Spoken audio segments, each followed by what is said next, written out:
What up, YouTube? It's Jay Coffee back with the news with another one, y'all. And first up on the rundown, you see the footage here, the Squid Game craze, which I'm specifically making a video just about Squid Game. So hit the comments and let me know if y'all watched the show, you fuck with it, you'd be interested in a video specifically on Squid Game.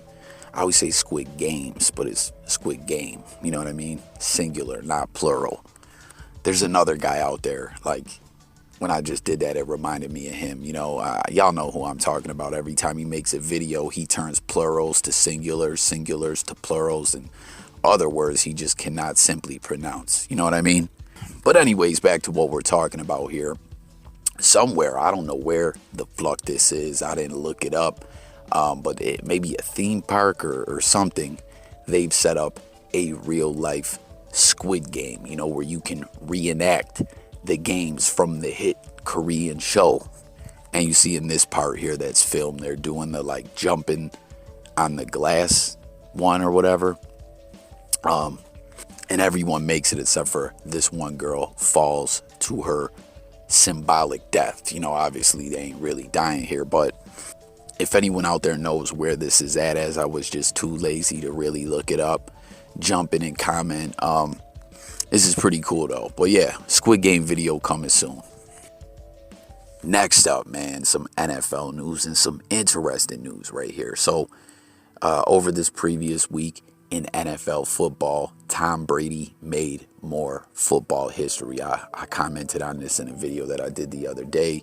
He threw his 600th touchdown pass. It's amazing.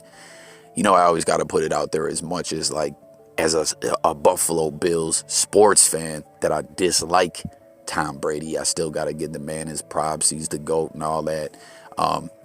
But he actually is at, I think, 602 or 3 or something like that now. He went beyond the 600 mark.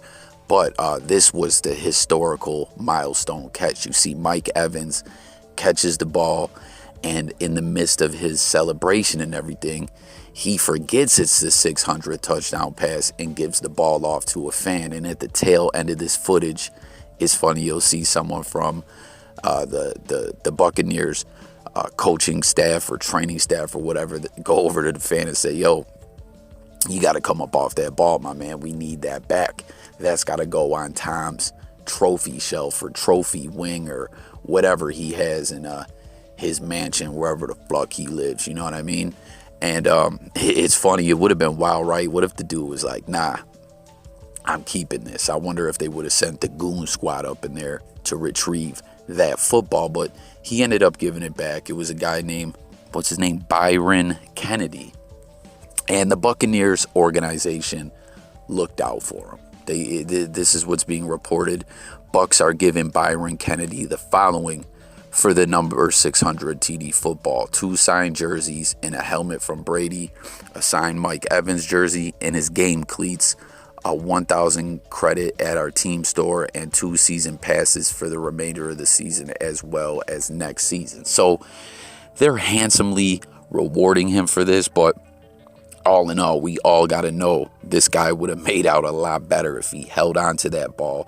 Like I said, if they didn't send the goon squad up there to get it, who knows? Like, would he have made it out of that stadium with that football? I don't know. It reminds me back, you guys remember when home run mania was going on with Mark McGwire and Sammy Sosa and the record-setting home run ball or whatever. Someone got it, and I believe there was a bidding war on it or something to that effect. In this situation, if that guy would have held the ball, who knows what he could have got for it. But, you know, it's like when you get home with that ball, how do they know if someone did bid on it and try to buy it? Like, how do they know that that ball's the ball? You could just keep it and sell off another one or something. I don't know. I'm rambling on at this point, but he was a good sport and gave the ball back to Tom, and that's the package they're giving him for that. So hit the comments. Let me know what you guys think about that.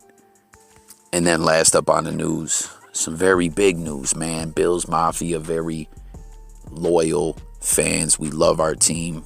And BillsMafia has shocked the world again. I wanted to start off by expressing how grateful we are. Donations to the Patricia Allen Fund, over 27,000 different people donated, which is incredible. incredible. The fact that they chose Oshai Children's Hospital to recognize you and to put their love around you and your family is really so meaningful to all of us here. It's a tribute to you and to your grandmother. We are undoubtedly indebted to you for all of your support.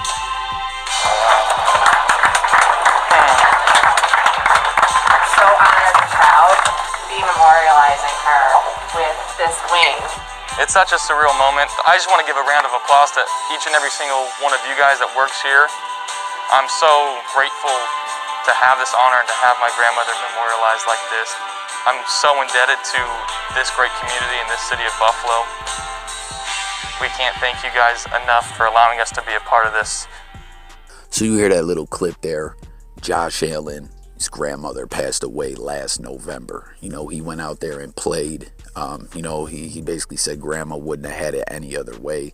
She was watching down on him from the heavens above. She loved to watch her beloved grandson go out there and play football for the Bills. You know, she wouldn't have had it any other way. But BillsMafia went nuts with the donations. Over 27,000 donations that totaled over $1 million.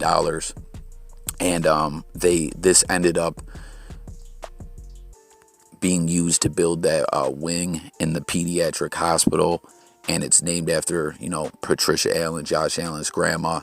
And you know, what a happy ending, what a great story, what a great bunch of fans BillsMafia is. If you guys remember the year that the Buffalo Bills broke the playoff drought, a year before Josh Allen arrived, but Coach McDermott was there. After we won our Week 17 game, we needed a little help to still get in the playoffs. And it came down to Andy Dalton and the Bengals having to beat the Ravens in a close game. And I'm sure everyone remembers it. Everyone remembers the footage. It was nuts. Dalton threw a beautiful touchdown pass.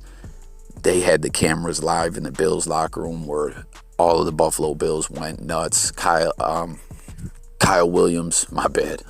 I butchered his name for a second. How can I forget? Kyle Williams, one of the best defensive linemen the Bills have ever had, was in there with his family. He had his kids in there. They were celebrating. It was a historical moment. And after that went down, BillsMafia wanted to thank Andy Dalton, you know, for his contribution to helping the Bills get in the playoffs.